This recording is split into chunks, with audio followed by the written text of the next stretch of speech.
bass, drums, how to lock in. That's why you're here. I'm Dr. Denson Angulo. Let's get into it.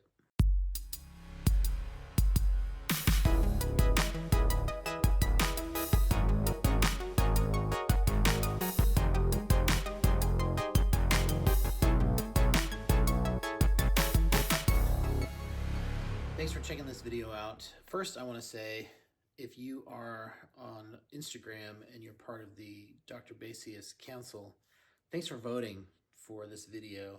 You have helped to create this content, so looking forward to providing this info for you. If you don't subscribe to my YouTube channel, please click the bell, click your notifications. I'm going to try to build this up this year for the remainder of the year to see if I can get 5,000 subscribers before 2024.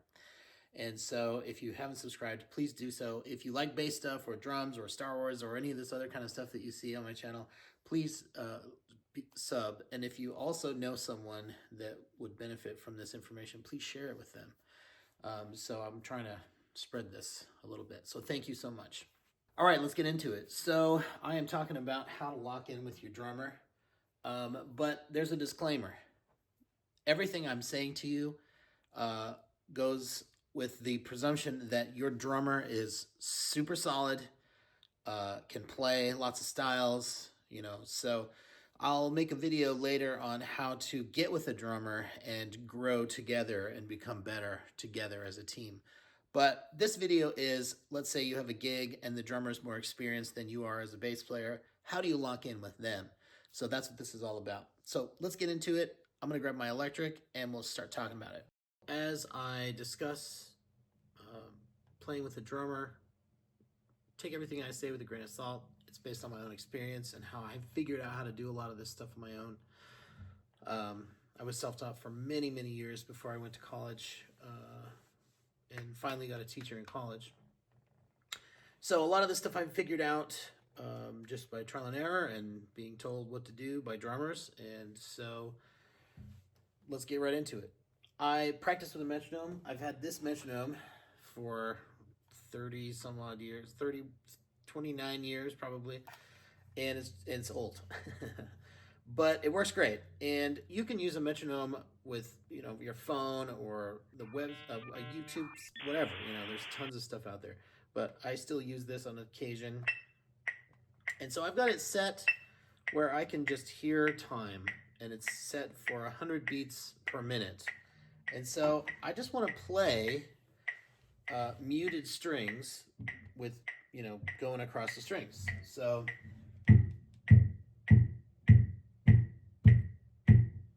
and maybe I'm a little behind. Let's see. So I have this sort of thump sound that I'm making, and what I want to do is turn the metronome down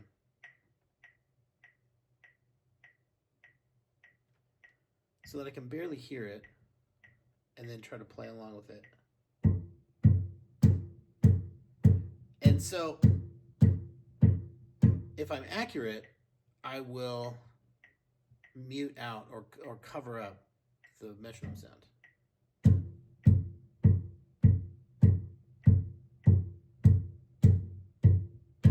If I can still hear it, maybe I'll turn it down a little bit more.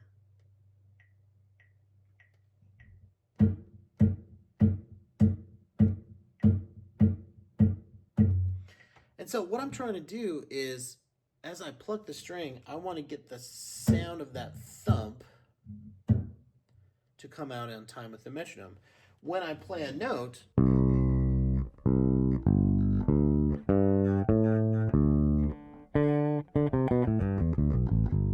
that attack is happening when I complete that pull into the other string. If I'm playing the low string, I don't have a string to hit, so I'll just end up hitting my thumb.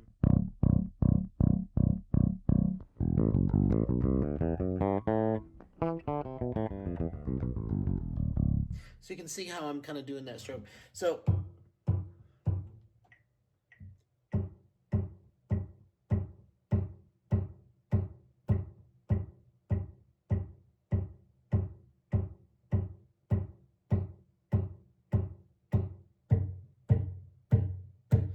I'm really off,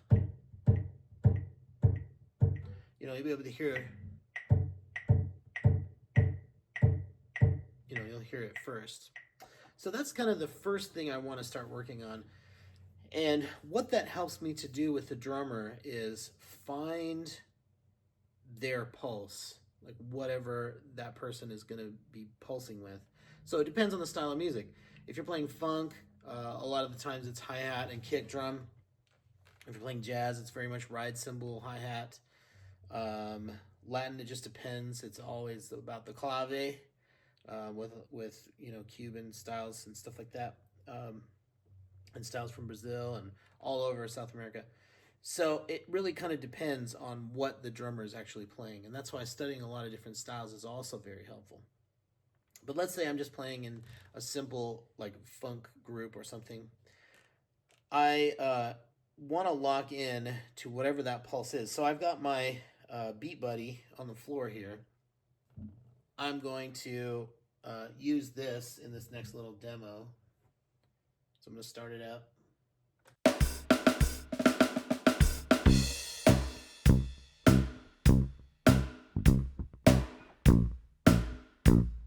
So I'm hearing those quarter notes, and I want to lock right in those quarter notes, just like when I was playing with the metronome.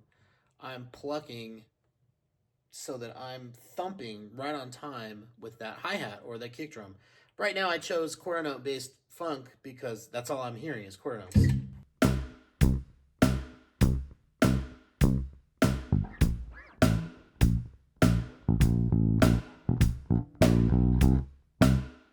And so the subdivisions are coming from me. I get to fill in the space in between.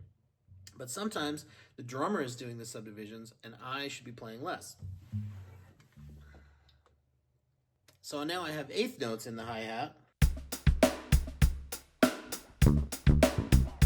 And I can hear that kick drum pattern too, right? So I want to try to pluck the string right with those patterns.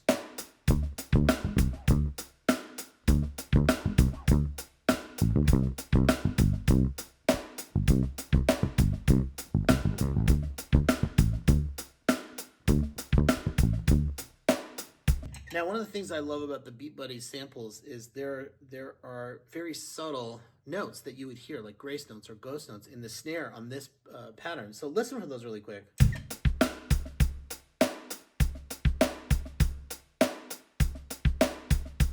All right, so that.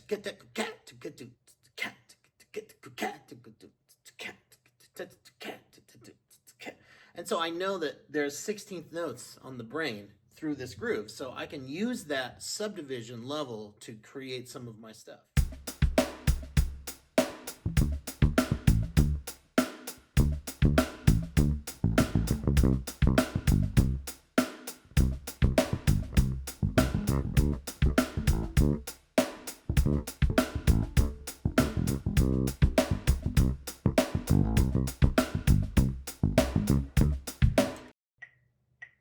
I want to be able to do it with a metronome too, that same kind of idea.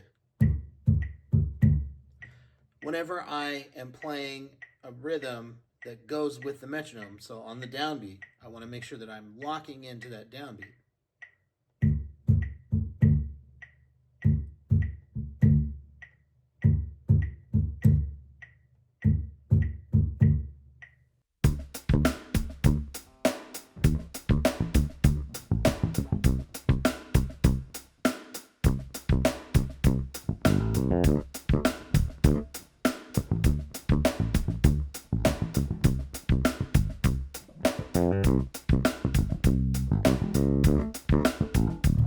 So on and so forth.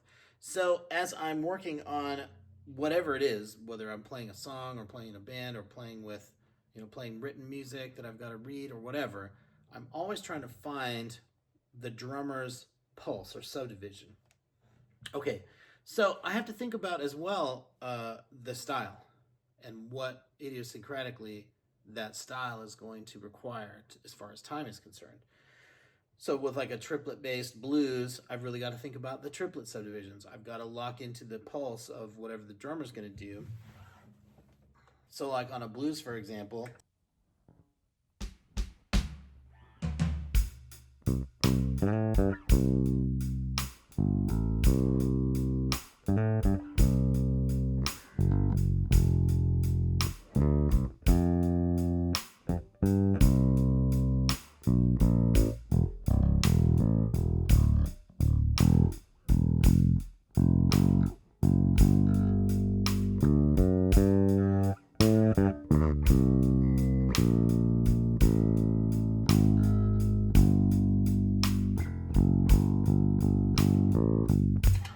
And so,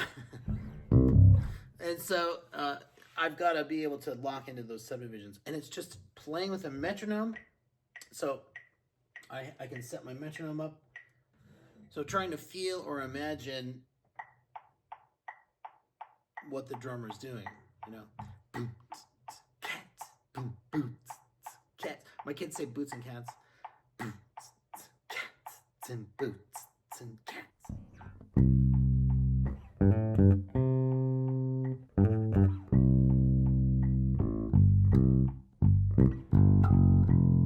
You know, and so I'm trying to think of that drummer.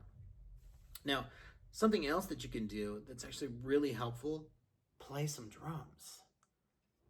You'll understand how your drummer figures out whatever the parts are that they need to do if you understand how it works a little more.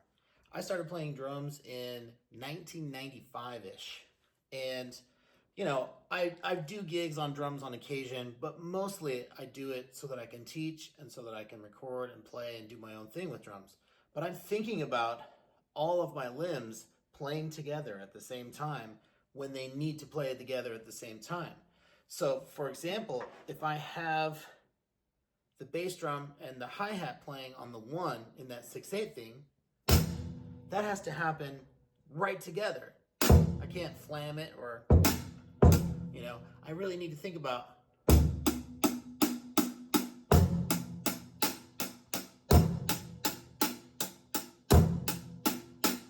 and there are much better drummers on YouTube to learn how to play drums from. But what I'm saying is, I understand that I've got to do this.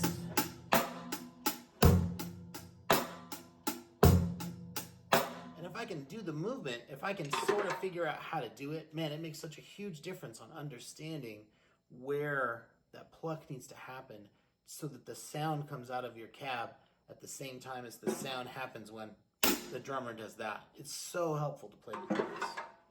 Okay, so let's talk about swing subdivisions really quick. I've got a funk pattern loaded up that has swing underneath the pulse.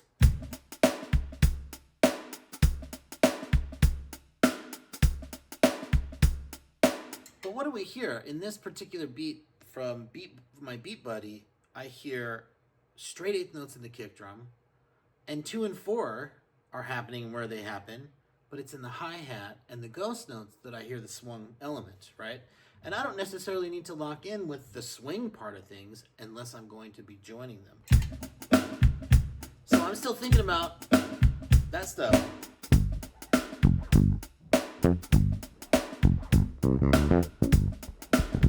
Now I gotta swing a little.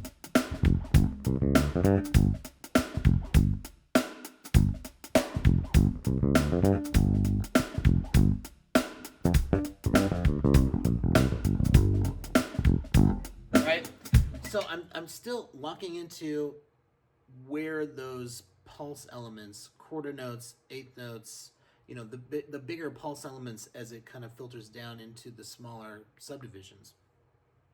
I only access the smaller subdivisions if I am thinking about, you know, a fill or soloing or anything like that. For the most part, keep it on the 1.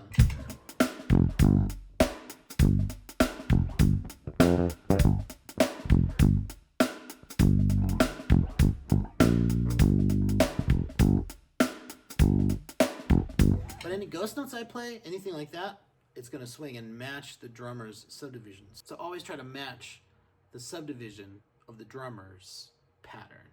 That's huge. All right, let's talk about upright bass for a second. I've got the camera focused on my right hand, and I want to talk about how I am doing the locking in with the upright bass. So just like before, I have a metronome. I've got it on. I'm going to turn it down. Whatever my tempo is, if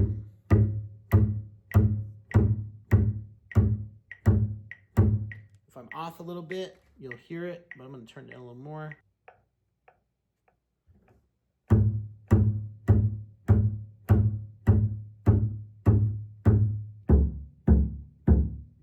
if I'm off, you can hear it coming through.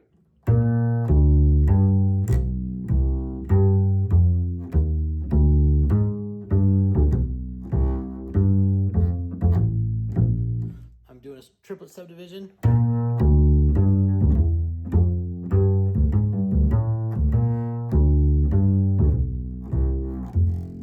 You can do whatever subdivision the drummer's ride cymbal is doing. You can see that I'm trying to pull through the string quickly.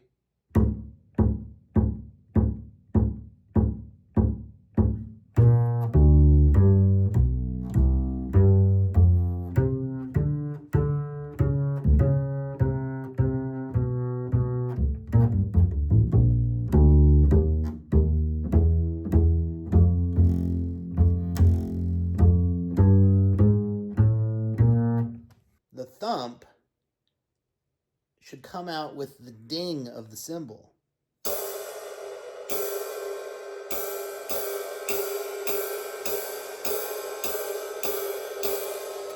So I'm going to try something crazy right now. Let's see how it goes.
Well, that was kind of fun.